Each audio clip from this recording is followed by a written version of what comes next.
kita akan masuk dalam firman Tuhan. Dan kembali firman Tuhan pada malam hari ini akan dibawakan oleh Bapak Pastor Dr. Timothy Roy Kasiko, MA, PhD. Waktu dan tempat saya persilakan.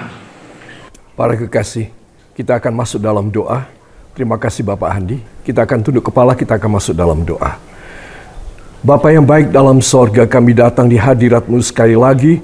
Setelah 2 minggu kami berpisah, dan kini kami masuk pada pelajaran yang baru yang Tuhan akan berikan kepada kami. Kami percaya orang yang mengutamakan kebenaran firman di depan hidupnya akan diikuti dengan kemuliaan di belakangnya. Dan itu sebabnya Tuhan, anak-anak-Mu semua dan para hamba-hamba Tuhan yang telah mengerti akan hal ini telah datang bersama-sama dengan hamba-Mu di ujung kaki Tuhan untuk kami boleh belajar daripada sabda-Mu sehingga kami boleh mendapatkan segala anugerah-Mu yang luar biasa dalam hidup kami. Terima kasih Bapa, hamba mohon supaya roh dengar-dengaran, roh pengertian, roh hikmat, dan roh pengetahuan Kau berikan kepada kami. Hanya di dalam nama Tuhan Yesus Kristus, Juru Selamat dan Penebus kami. Dan kita semua mengaminkan. Amin. Puji Tuhan, para kekasih, kita masuk pada subtema. Dari sejak kemarin kita sudah masuk pada subtema dari 10 tekad rohani peraih sukses, ya. Ayatnya harus selalu saudara baca lebih dahulu, Yosua 1 ayat 8 dan 9, dan kita masuk pada part 23, bagian yang ke-23. Subtema yang kita akan pelajari dari bagian 22 kemarin dan 23 ini adalah prospek mulia. Prospek mulia hanya bagi mereka yang adalah domba yang baik. Saudara yang kekasih, prospek, sekali lagi saya ingin memberitahukan apa arti daripada prospek. Kita tahunya secara global, ya, secara sepintas. Tetapi kata prospek ini penting sekali. Ternyata paradigma duniawi, ya, sekuler mengenai soal prospek ini itu ada sesuatu kesamaan dengan apa yang Tuhan inginkan di masa depan. Prospek di masa depan daripada anak-anaknya, ya. Kata prospek menurut Kamus Besar Bahasa Indonesia KBBI adalah peluang dan harapan. Nah, ini peluang dan harapan kan di Alkitab ada, ya. Pemandangan ke depan, ya. Perspektif, pemandangan ke depan, ya. Itu di Alkitab ada. Memberi pengharapan, wah ini banyak sekali di Alkitab. Suatu harapan yang baik pasti ada. Kemungkinan-kemungkinan, bahkan di dalam Alkitab bukan hanya kemungkinan, tetapi kepastian-kepastian, ya. Jadi prospek ini saudara bisa diadopsikan di dalam arti rohani. Jadi kita yang mempunyai pengajaran firman, kita mempunyai prospek. Sekali lagi, peluang dan harapan, pandangan ke depan, memberi harapan yang baru kepada kita, harapan yang baik, dan kepastian-kepastian, ya. Sehingga dengan unsur-unsur tersebut ada potensi memberi dampak positif dan keberuntungan kepada kita.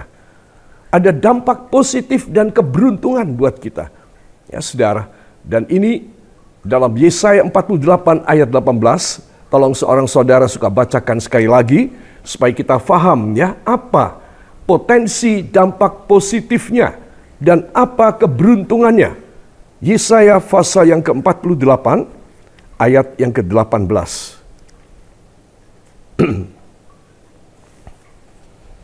Yesaya 48 ayat 18. Sekiranya engkau memperhatikan perintah-perintahku, maka damai sejahteramu akan seperti sungai yang tidak pernah kering, dan kebahagiaanmu akan terus berlimpah seperti gelombang-gelombang laut yang tidak pernah berhenti. Amin. Terima kasih Ibu Titi. Saudara, kalau kita melihat, ya saudara, di sini dalam sub perikop mulai ayat 12, Tuhan menebus Israel. Saudara, kalau Tuhan yang menebus, kita pasti mempunyai prospek. Ya, itu sebab apa yang harus kita tunjukkan kepada Tuhan. Ya, what we have to show before the Lord, so that we can get from Him all the prospective life for our future, for our ministry, for our family as well. Nah, di sini disebutkan, jikalau sekiranya engkau memperhatikan perintah-perintahku. Sekiranya engkau memperhatikan. Ya, Tuhan memakai kata sekiranya adalah terserah pada kau mau memperhatikan apa enggak. Tapi kalau engkau mau memperhatikan, maka apa yang Tuhan sabdakan? Maka damai sejahteramu akan seperti sungai yang tidak pernah kering. Tuh, damai sejahteramu seperti sungai yang tidak pernah kering. Kemudian, ya, dan kebahagiaanmu akan terus berlimpah seperti gelombang-gelombang laut yang tidak pernah berhenti. Ya, damai sejahtera, kebahagiaan mengalir terus, selalu ada, tidak ada surutnya, selalu pasang.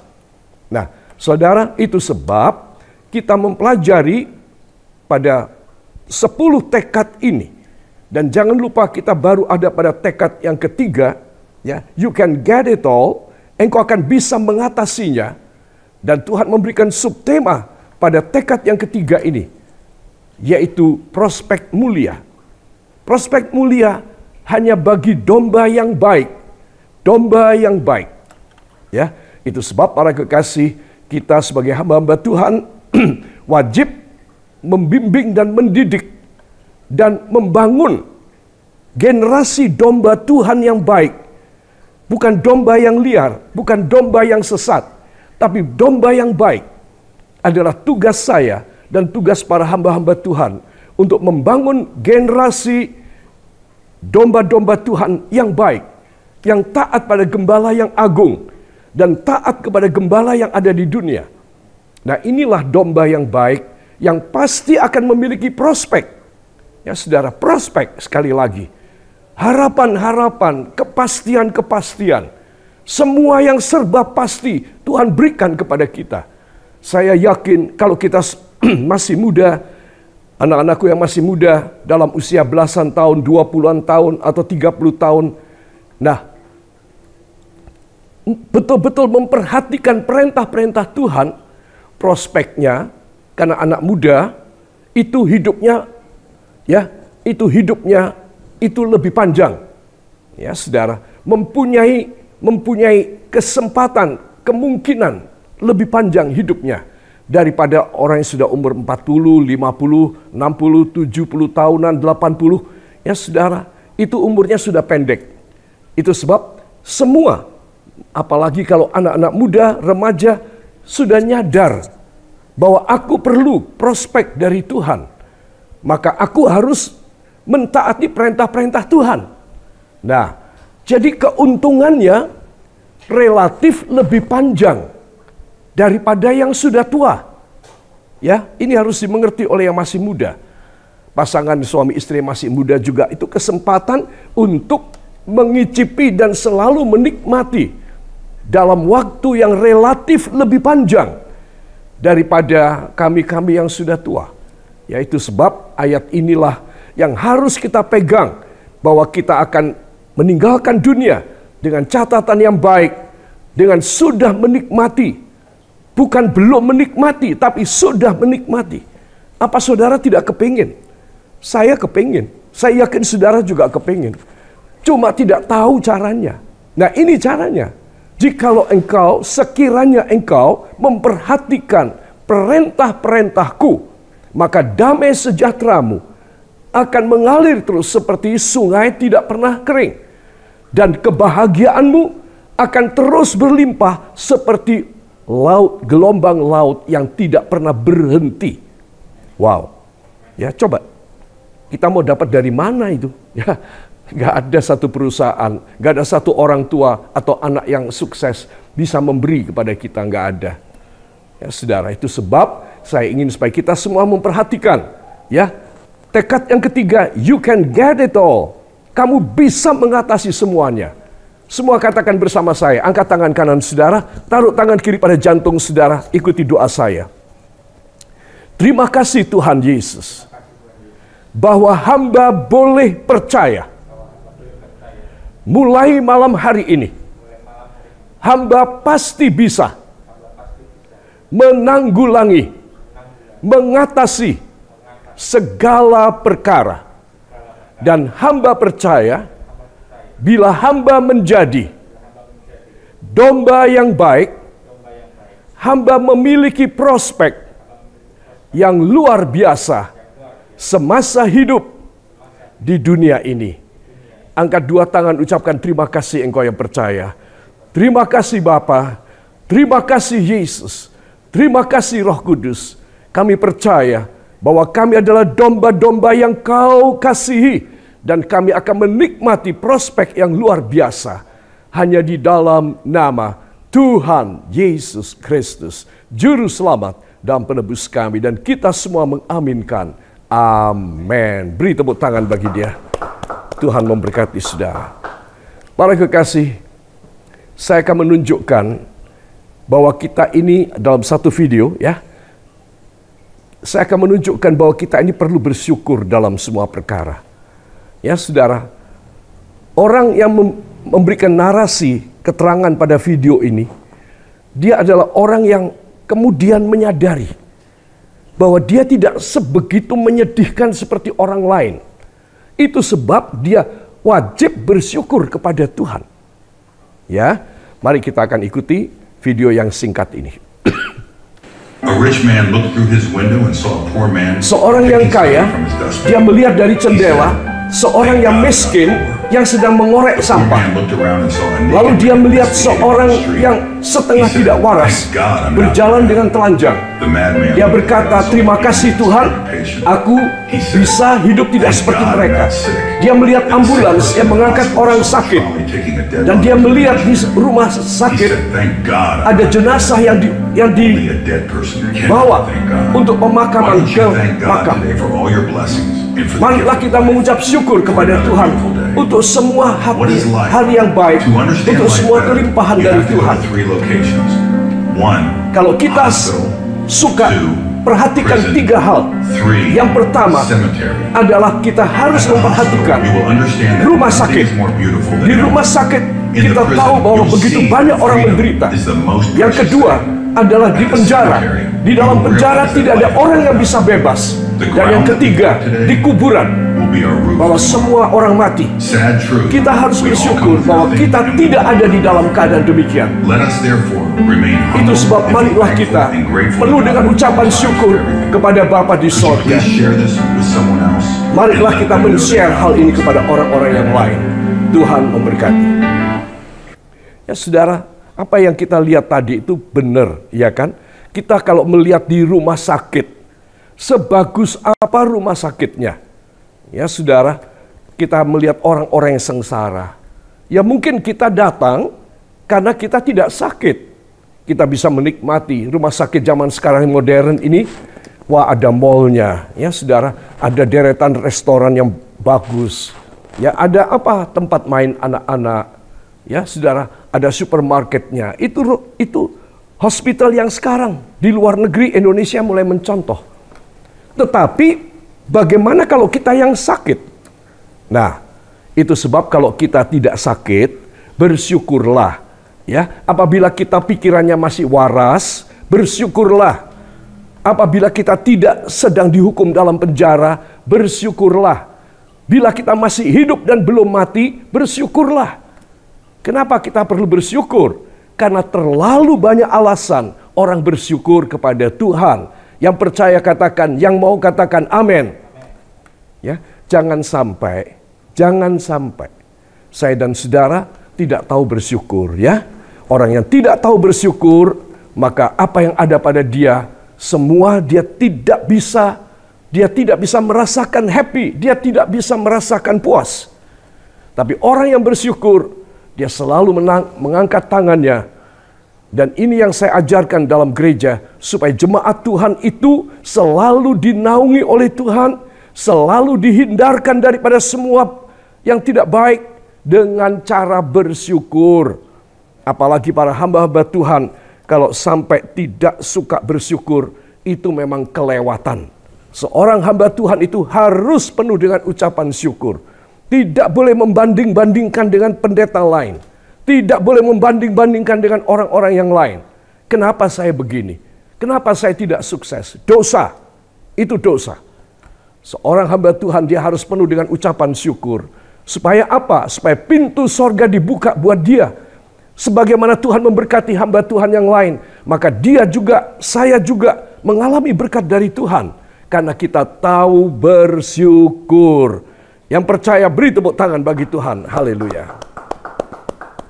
Sekarang jemaat yang hadir dalam MKMK, saya mau tanya, apakah Anda datang di dalam persekutuan kita bersama ini? Ya, saya tidak bisa datang ke MK kan, tetapi dengan cara begini saya bisa datang ke MK Anda. Coba perhatikan, apakah kita hidup masih susah? Maafkan saya. Ya, orang Jawa bilang sekeng, kekurangan banyak. Saudara, apakah kita seperti itu? Sebentar saudara malam ini pulang, masih mau seperti itu?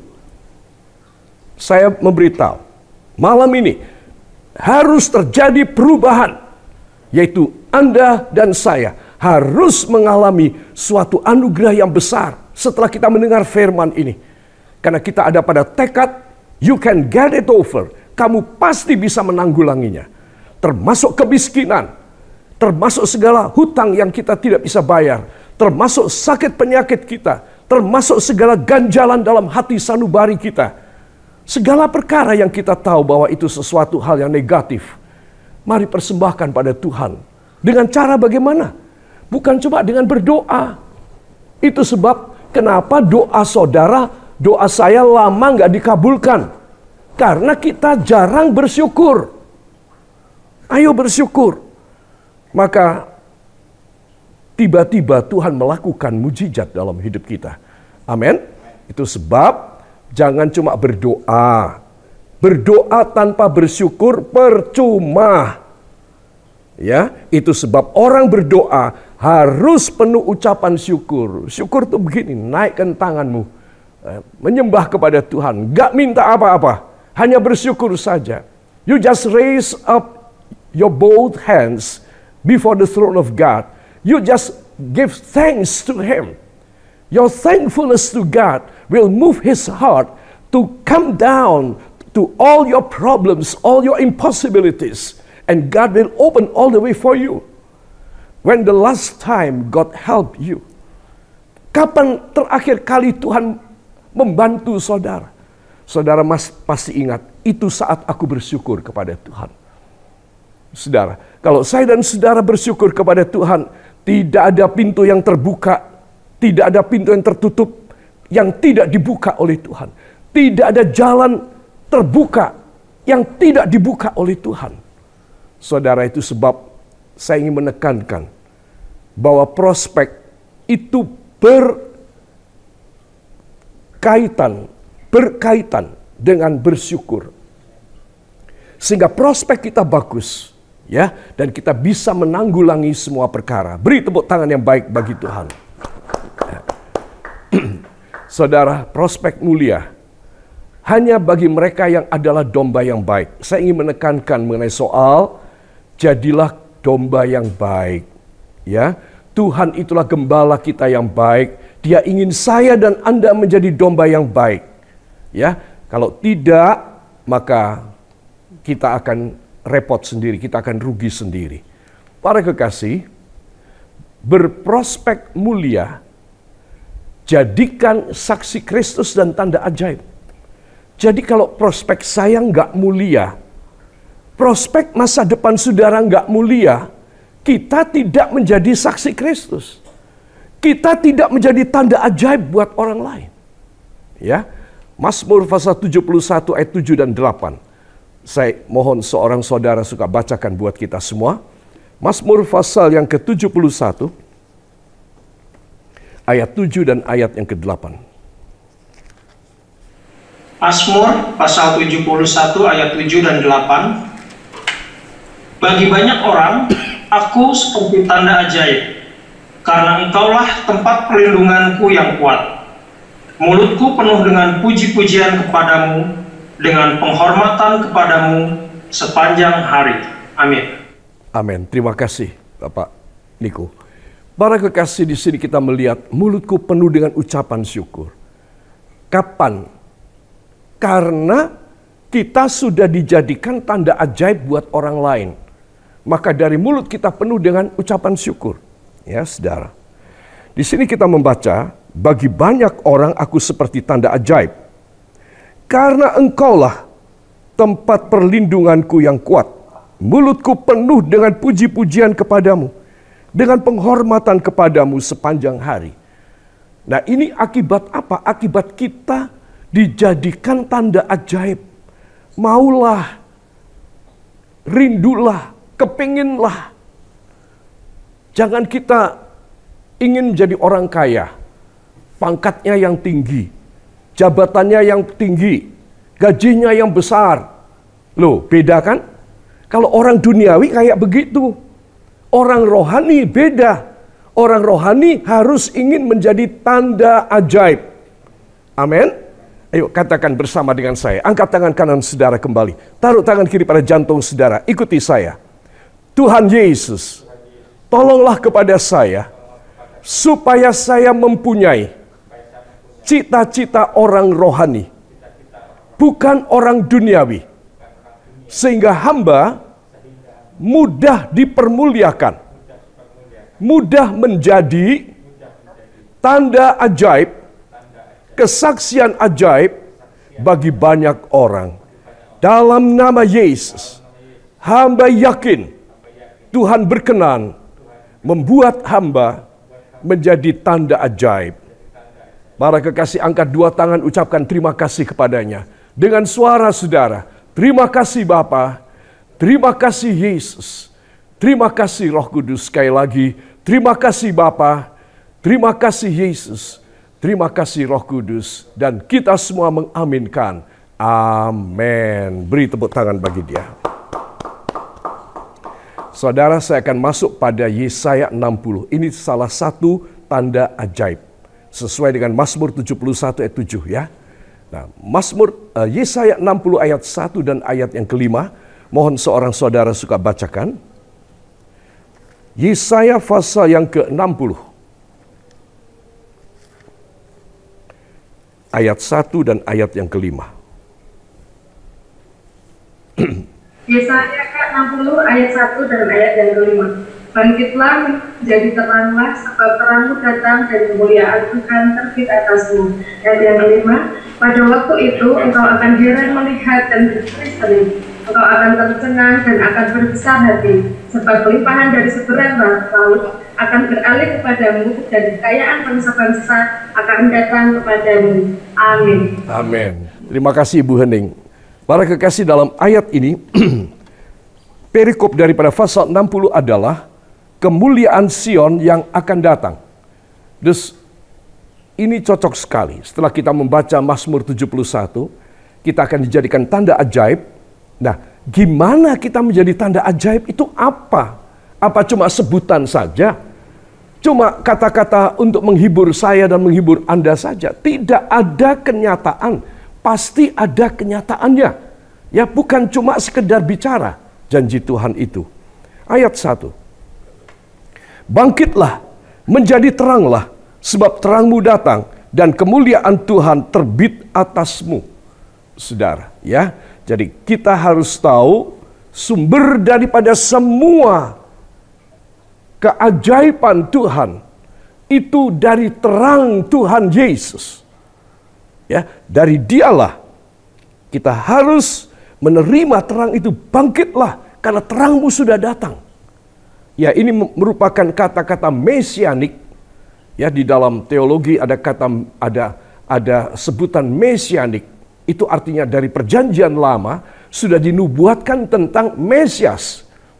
Nah, Yesaya 60 ayat 1 ini berkenaan dengan datangnya Sang Mesias, yaitu Tuhan Yesus Kristus yang lahir ke dunia pada sebuah kandang, di dalam sebuah kandang di luar kota Bethlehem. Saudara, ini adalah nubuatan mesianik bahwa terang dari sorga sudah datang.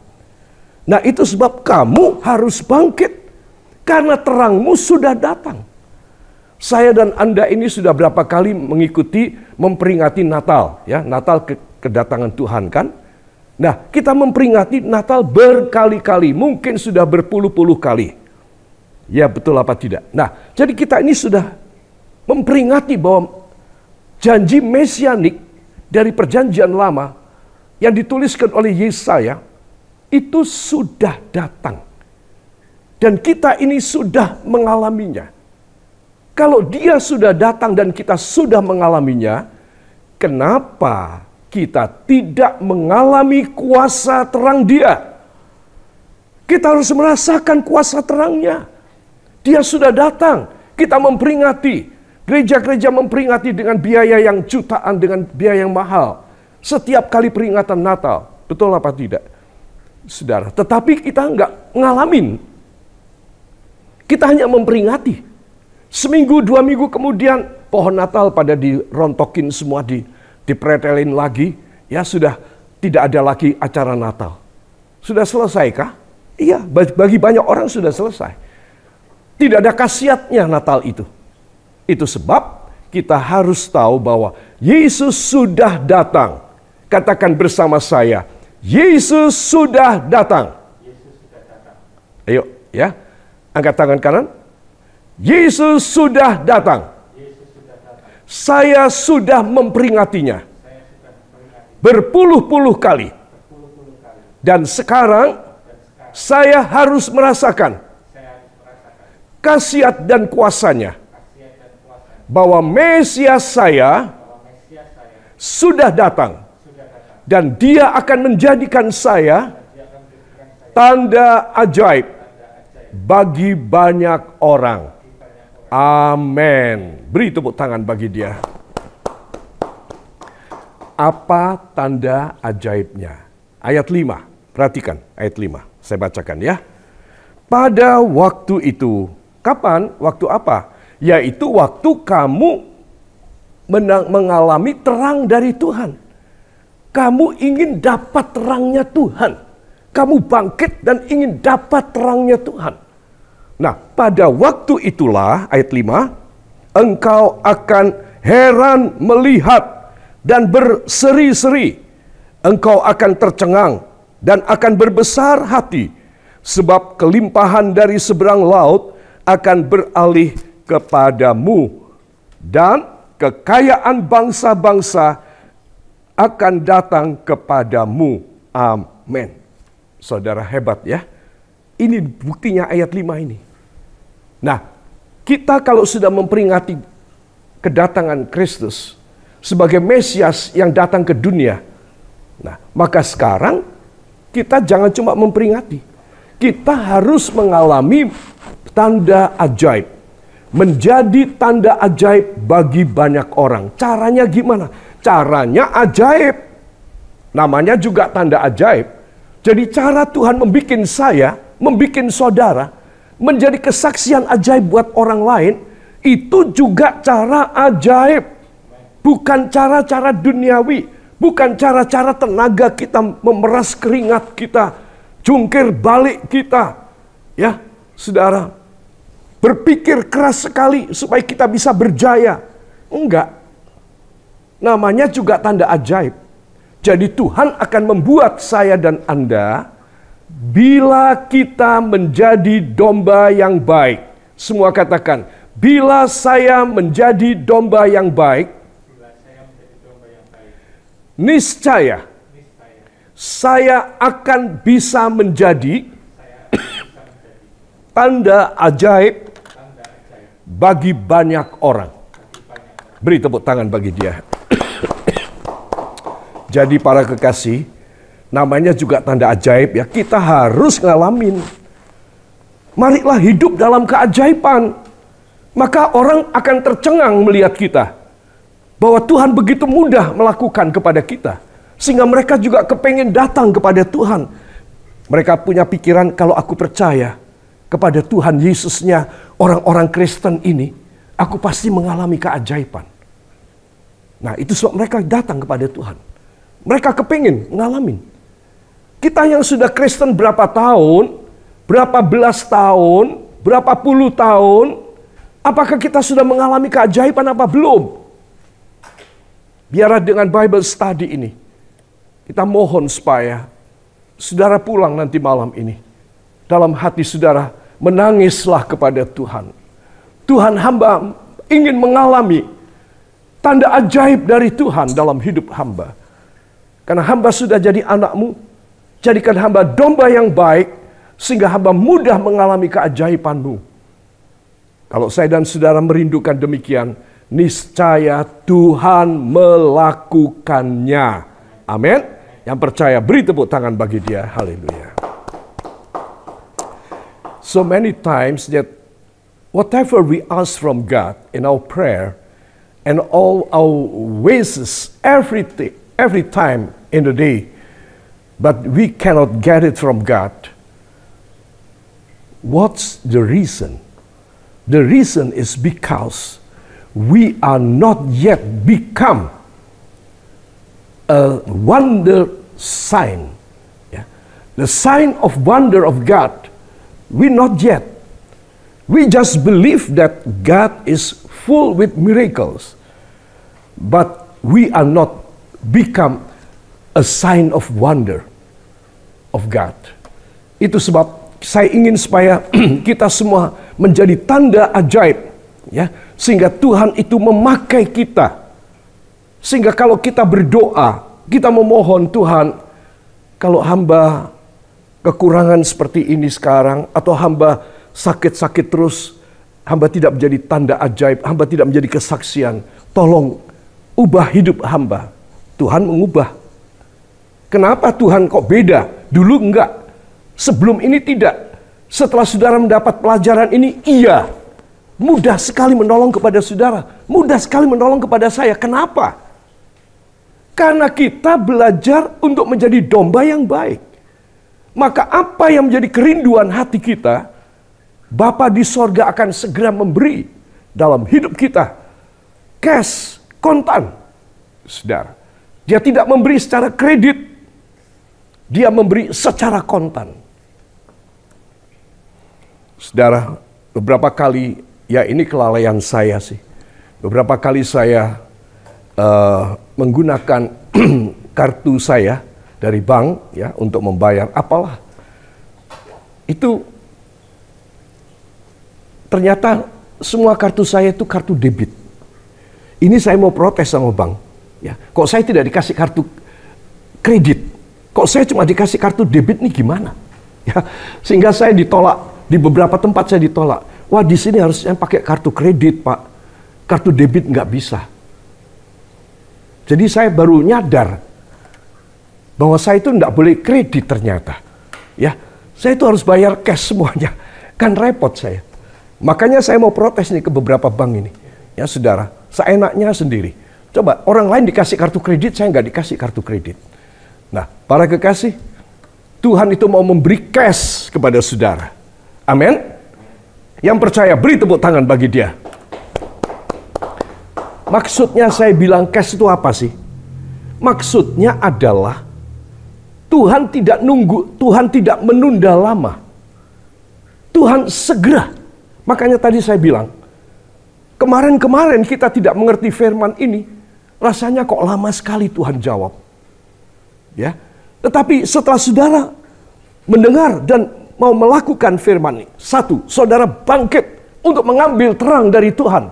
Ayat 1 dari Yesaya 60. Ya saudara. Kemudian Tuhan akan cash, kontan, bayarin saudara dengan ayat 5. Ya, nah ini akan kita pelajari pada ayat yang kelima. Saudara, satu, pelajaran pertama. Depresi kegelapan dunia. Ya saudara, kenapa ayat 1 dikatakan terangmu sudah datang? Ya, saya sekali lagi, ini merupakan satu nubuatan mesianik tentang Kristus. Terangmu sudah datang. Ya, jadi kita tahu dunia di dalam depresi kegelapan. Kata depresi ini bukan tekanan sekedar tekanan, tetapi ini merupakan ciri-ciri duniawi. Ya, ada depresi ekonomi.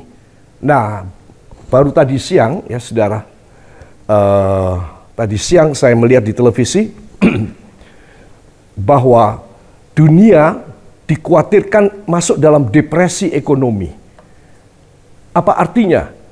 Artinya bank-bank sentral semua negara, teristimewa The Fed, Amerika Serikat, FED, The Fed, itu akan membuat keputusan-keputusan yang luar biasa, drastis, dan ekstrim demi mempertahankan mata uang dolar Amerika mereka, saudara. Sehingga dengan keputusan The Fed bahwa dolar ini harus sekuat ini, ya, bunga antar bank semalam, ya, overnight profit bank itu antar semalam saja bank itu untungnya banyak loh saudara, ya.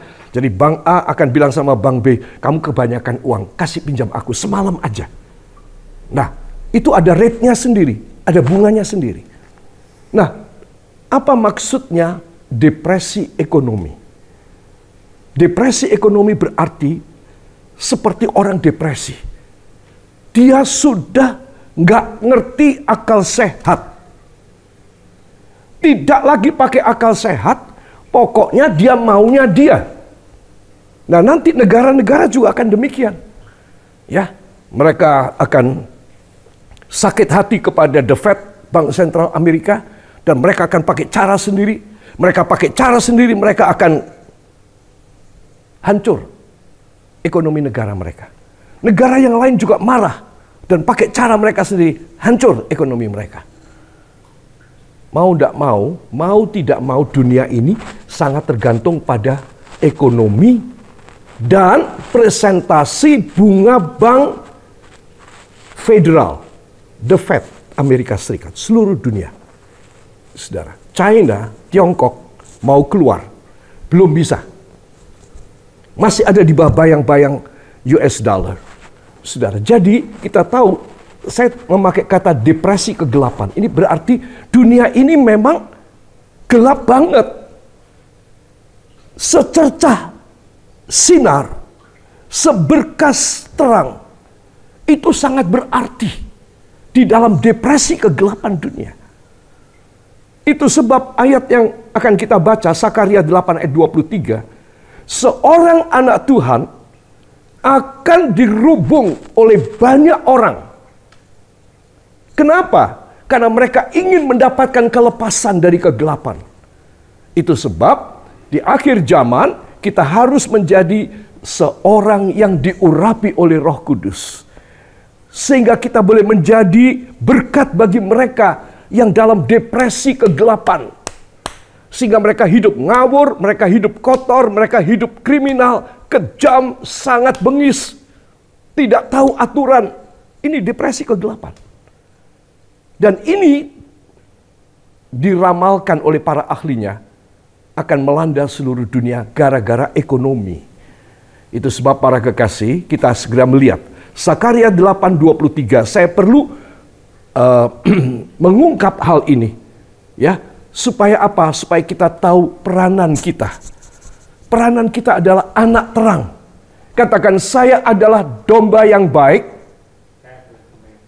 Dan saya adalah anak terang. Dengan dua karakter ini, saya akan dipakai Tuhan. Dalam nama Yesus. Amin. Beri tepuk tangan bagi dia. Segera kita akan buka Sakaria 8 ayat 23. Sakaria 8 ayat 23. Demikian bunyinya. Beginilah firman Tuhan semesta alam. Pada waktu itu 10 orang dari berbagai bangsa dan bahasa akan memegang kuat-kuat puncak jubah seorang Yahudi dengan berkata, kami mau pergi menyertai kamu, sebab telah kami dengar bahwa Allah menyertai kamu. Amin. Terima kasih Ibu Priyo.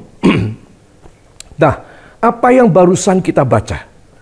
Wow, ya saudara-saudara akan tidak mengira bahwa bila saudara menjadi anak terang dan menjadi domba yang baik, saudara itu sedikitnya bisa menjadi berkat buat 10 orang. Berapa orang? 10 orang.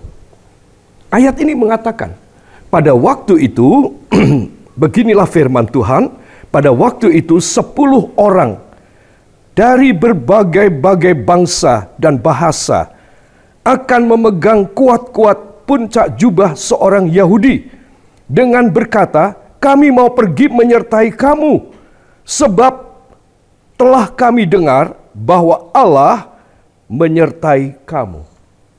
Apakah kita orang Yahudi? Tidak, kita orang Indonesia.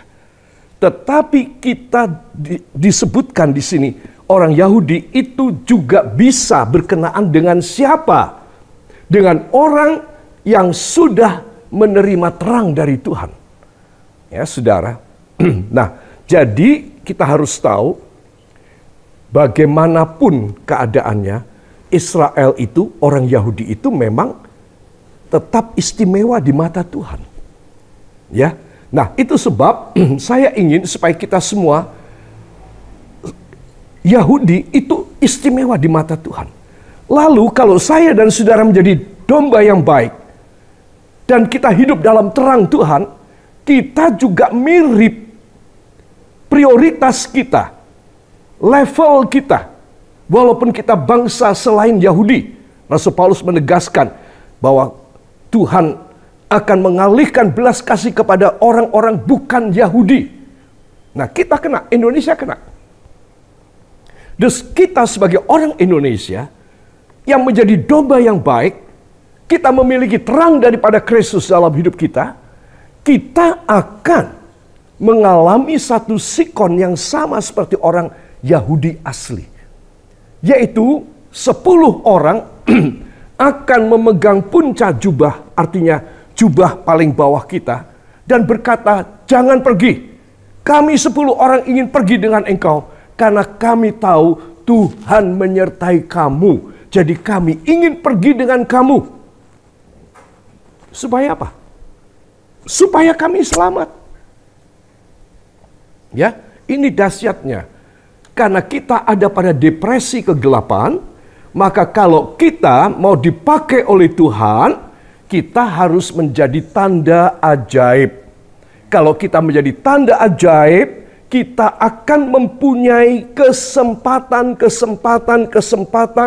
untuk mengabarkan Injil, untuk menjadi tanda ajaib bagi banyak orang, sehingga orang-orang pada datang kepada kita, dan kita bisa membawa mereka datang kepada Juru Selamat. Yang percaya dan mau beri tepuk tangan buat Tuhan. Memang pelajaran ini agak dalam sedikit. Tetapi saya ingin supaya semua saudara tahu. Prospek kita. Nah, ini kembali pada prospek.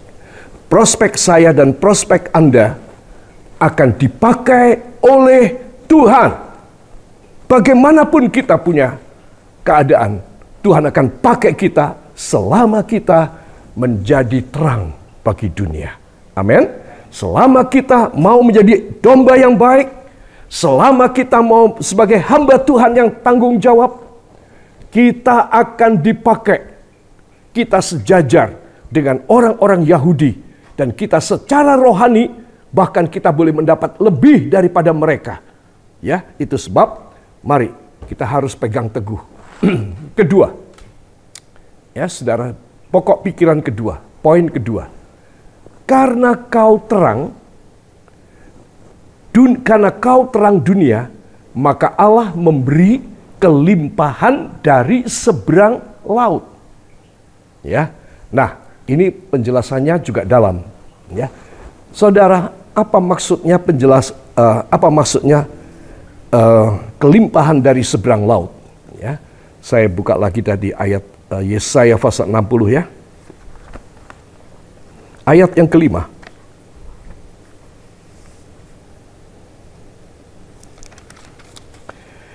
Pada waktu itu engkau akan heran melihat dan berseri-seri.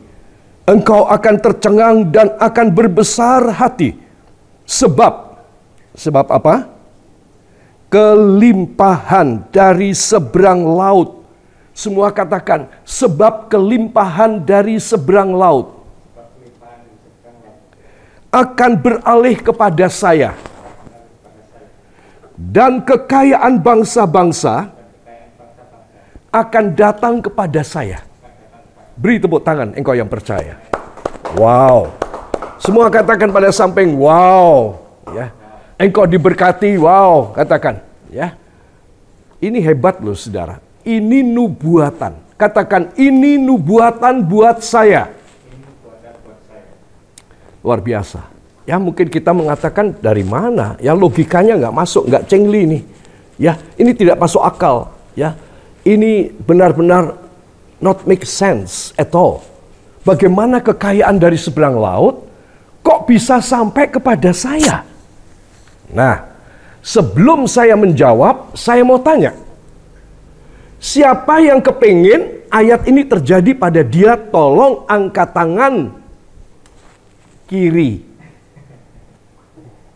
Ayo, siapa yang ingin?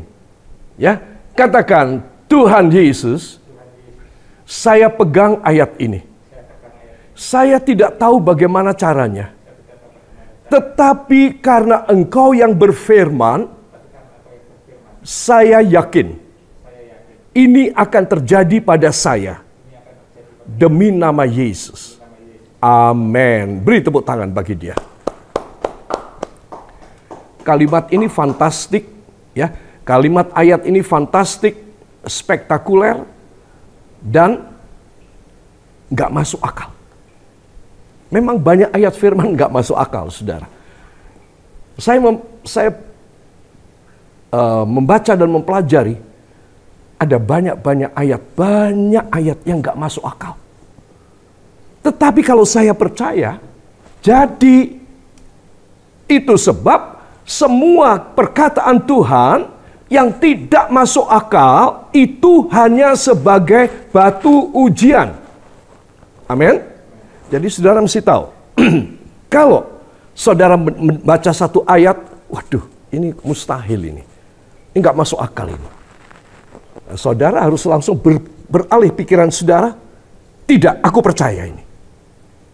Nah, dengan engkau mengatakan, tidak, aku percaya ini, aku pegang ini ayat akan terjadi padaku. Dengan saudara berkata demikian, saudara membuktikan kepada Tuhan bahwa saudara sangat percaya kepada Dia. Sehingga apa yang terjadi? Sehingga Tuhan betul-betul menjadikan ayat yang mustahil tersebut menjadi kenyataan dalam hidup saudara. Yang percaya, beri tepuk tangan bagi dia. Itu sebab kita tidak boleh tidak percaya. Ya, semua katakan, saya tidak boleh tidak percaya terhadap firman Tuhan. Yang bisa dan harus, yang harus saya kerjakan adalah percaya. Dengan demikian, Tuhan membuat saya lulus dari ujian iman. Dalam nama Yesus. Amin. Saudara, malam hari ini engkau akan tidur dengan nyenyak. Besok pagi bangun tidak cekot-cekot en mustokonipun. Tidak. Ya. Saudara akan bangun dengan sehat dan segar, otak saudara encer. Karena apa? Karena Tuhan mulai membuka jalan buat saudara. Apa yang mustahil bagi saudara? Makanya saya bilang tadi, semua ayat yang mustahil, gak masuk akal, itu hanya batu ujian. Jadi kalau saudara menolak dan berkata, tidak, aku percaya, Tuhan berkata ya dan amin, ini firman pasti terjadi. Tuhan jatuh hati sama saudara. Tuhan apa? Jatuh hati kepada saudara. Kepada saya Tuhan jatuh hati. Senang sekali kalau Tuhan jatuh hati sama saya. Ya, itu sebab saya ingin supaya semua menjadi domba yang baik. Katakan, saya wajib menjadi domba yang baik. Karena bagi domba yang baik, Ada banyak sekali perjanjian-perjanjian yang ajaib. Beri tepuk tangan buat Tuhan. Ya. Para kekasih, itu sebab mari kita ingin itu terjadi. Saya mau jelaskan. Kelimpahan dari seberang laut. Saudara, apa maksud daripada kalimat ini? Kelimpahan dari seberang laut. Maksudnya apa? Ya, saudara, maksudnya adalah saya dan saudara perlu tahu bahwa Tuhan itu bisa mengalihkan. Bisa mengalihkan. Saudara menjawab begini, enggak, saya enggak punya family di luar pulau, di luar negeri, seberang laut. Saya enggak punya. Saya hanya ada di Indonesia. Jadi saya enggak pernah mikir bahwa saya dapat warisan atau dapat profit, keuntungan dari luar negeri. Saya nggak pernah punya pikiran demikian. Nah, karena saudara belum mengalami. Saya mau tanya, sekarang siapa yang mau mengalami? Mau menerima? Angkat tangannya. Katakan, Tuhan Yesus, tidak ada yang mustahil bagimu. Engkau pasti bisa memenuhi ayat yang hamba baru baca ini. Dalam nama Yesus. Amin. Ya, saya beritahu bagaimana Tuhan melakukannya. Zaman sekarang ini zaman yang canggih. Ya, asal kita bayar, barang dari luar negeri datang. Kenapa? Karena kita bayar, ya toh. Melalui apa, saudara? Ya, melalui portal Tokopedia ataupun Alibaba. Kemudian apalah segala macam lah, banyak sekali. Shopee dan apa saya tidak tahu, ya. Saya cuma tahunya 1-2 aja, ya. Nah, saudara bisa kan saudara bayar, barang datang. Tetapi ayat ini bukan saudara harus bayar. Saudara harus menjadi terang. Lantas Tuhan mengirim barang dari luar buat saudara. Nah, ya, bagaimana itu bisa terjadi? Karena Tuhan memberi hikmat akal budi kepada saudara. Sehingga saudara mempunyai keahlian. Ya, umpamanya keahlian di dalam online selling, dalam berjualan online. Ya.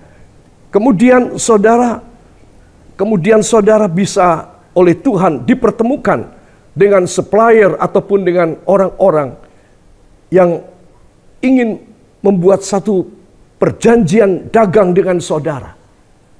Ini kecanggihan sekarang bisa. Zaman dulu ketika Yesaya menulis ini, ya semua orang lebih terengah-engah lagi mulutnya. Gimana caranya? Mereka semakin tidak percaya. Tetapi kita di zaman ini, kita di zaman yang super canggih ini, kita yakin itu akan dikerjakan oleh teknologi karena berkat Tuhan.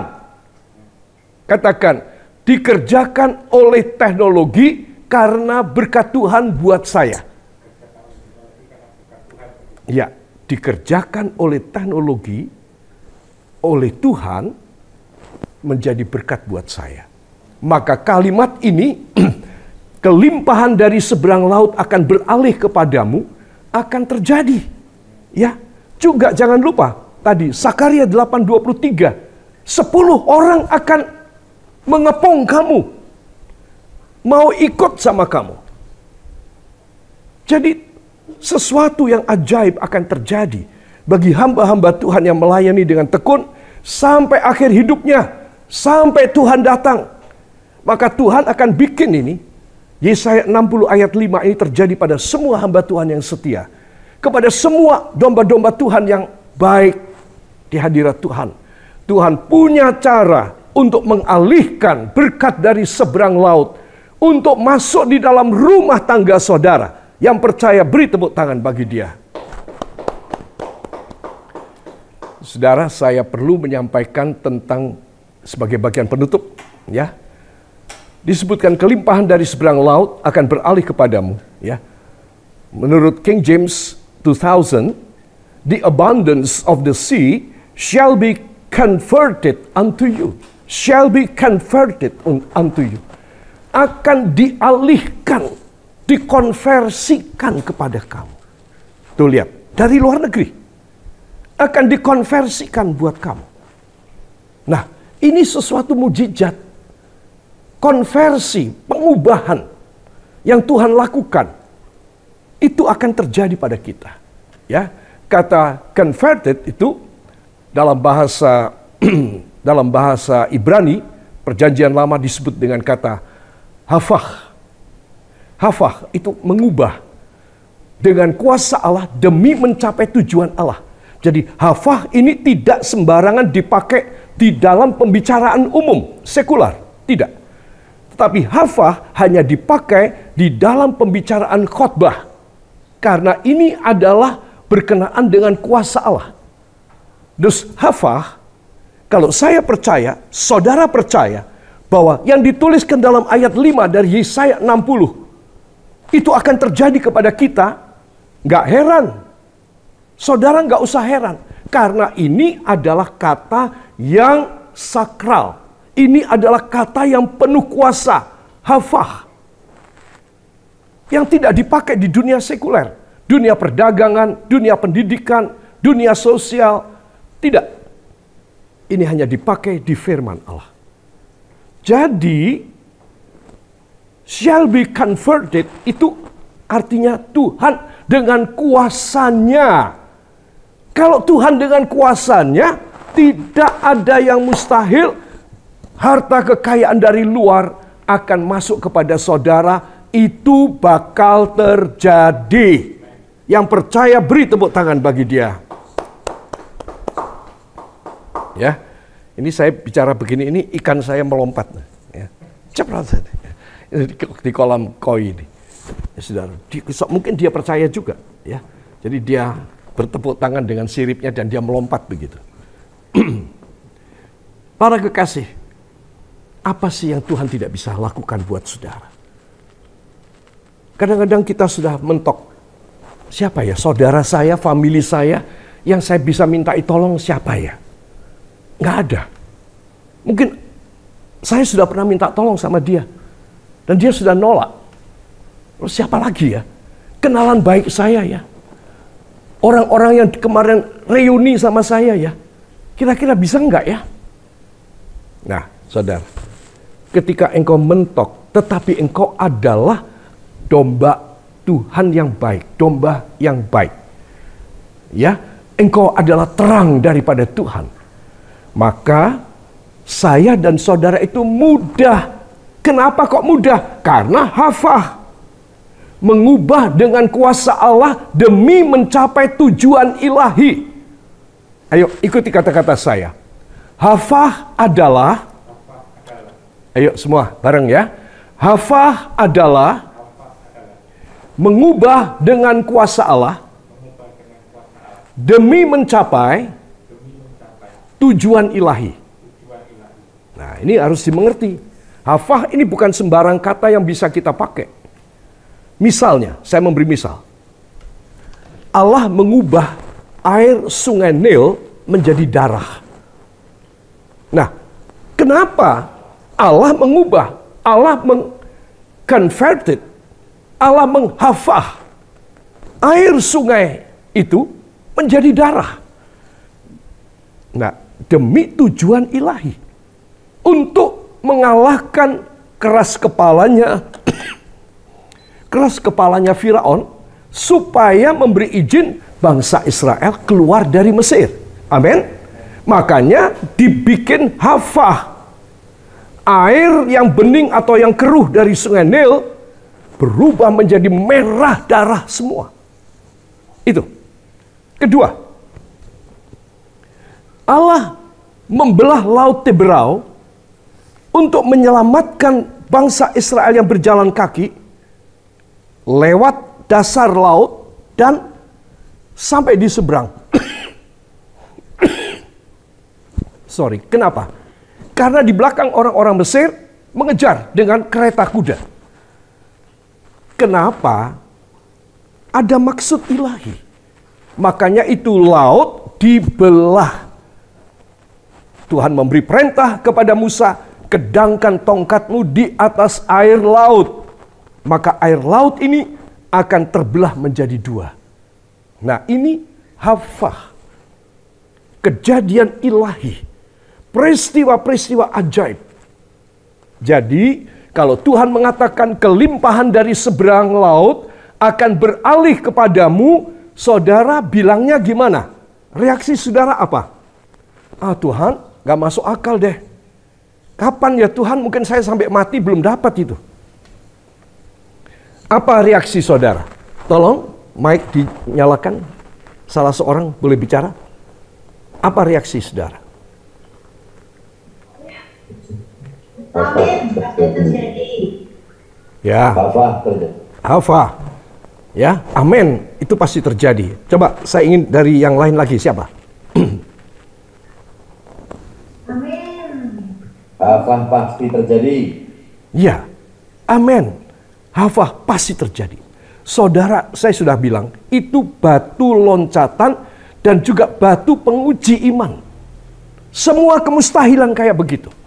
Kalau saudara bilang pasti terjadi, itu firman dari Tuhan akan terjadi pada saudara. Jadi kelimpahan dari seberang laut akan beralih kepadamu. Saya tanya, akan terjadi apa tidak? Akan terjadi. Beri tepuk tangan bagi Tuhan. Kenapa bakal terjadi? Karena ini menyangkut rencana ilahi. Ya, menyangkut rencana ilahi. Hafah, mengubah dengan kuasa Allah demi mencapai tujuan ilahi. Nah, ini dahsyat, saudara. Ini dahsyat. Itu sebab saya ingin supaya semua saudara menyadari, disinilah kita harus makin kuat di dalam iman kita. Katakan, saya makin kuat di dalam iman saya. Dalam nama Yesus. Amin. Beri tepuk tangan bagi dia. Ya. Nah, jadi saudara, itu semua karena hafah. Ya, karena hafah. Jadi saudara harus tahu, bukan mengubah Inggrisnya bilang shall be converted. Akan diubah. Tetapi bahasa Ibraninya hafah. Bukan sembarang ubah. Dengan mujizat sampai tujuan ilahi tercapai. Jadi, kalau dikatakan kelimpahan dari seberang laut akan beralih kepadamu, saya tanya, bisa terjadi pada saudara apa tidak? Ayo semua mic dibuka. Bisa apa tidak? Bisa. Bisa. Beri tepuk tangan bagi Tuhan. Ya. Puji Tuhan ya. Jadi saya ingin supaya saudara kuat imannya. Jadi domba yang baik. Jadi hamba Tuhan yang berkenan kepada Tuhan. Maka tidak ada yang mustahil. Karena ada hafah. Dan dia akan memberikan mujizat kelimpahan dari seberang laut. Bagi saudara dan bagi saya. Dan kalau itu terjadi pada kita. Jangan lupa membagi untuk orang lain. Dan jangan diam. Tutup mulut. Supaya orang lain nggak tahu. Ya, nggak boleh. Harus supaya orang lain tahu. Itu sebab penting sekali. Ya, para kekasih, mari saya ingin mengajak kita semua masuk di dalam pengurapan minyak. Siapkan minyak, saudara.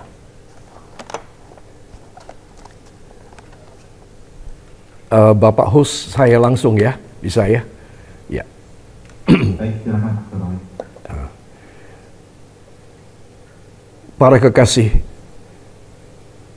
tolong saudara membubuhkan sedikit minyak pada jari tangan kanan saudara. Angkat tinggi-tinggi, taruh tangan kiri pada jantung saudara.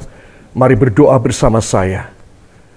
Ya Allah Roh Kudus, hamba bersyukur karena firman mujizat telah hamba terima malam ini. Sekarang izinkan hamba mengurapi dahi hamba dengan minyak urapan. Oleh sebab itu, dalam nama Yesus, silakan dioles pada dahi saudara. Dalam nama Yesus, aku diurapi, aku dikuduskan, aku diteguhkan, aku ditabiskan menjadi domba yang baik untuk menerima suatu pengubahan ilahi yang ajaib seumur hidupku. Dalam nama Yesus, aku akan dipakai Tuhan memenangkan jiwa-jiwa dengan pengurapan ini. Angkat dua tangan, ucapkan terima kasih. Terima kasih Bapa, terima kasih Yesus, terima kasih Roh Kudus. Hamba menyerahkan para kekasih yang telah menerima pelajaran ini. Mungkin agak berat, tetapi ini adalah sesuatu janji yang lebih besar dari yang biasa kami dengarkan. Hanya di dalam nama Tuhan Yesus Kristus, Juru Selamat dan Penebus kami. Dan kita semua mengaminkan. Amin.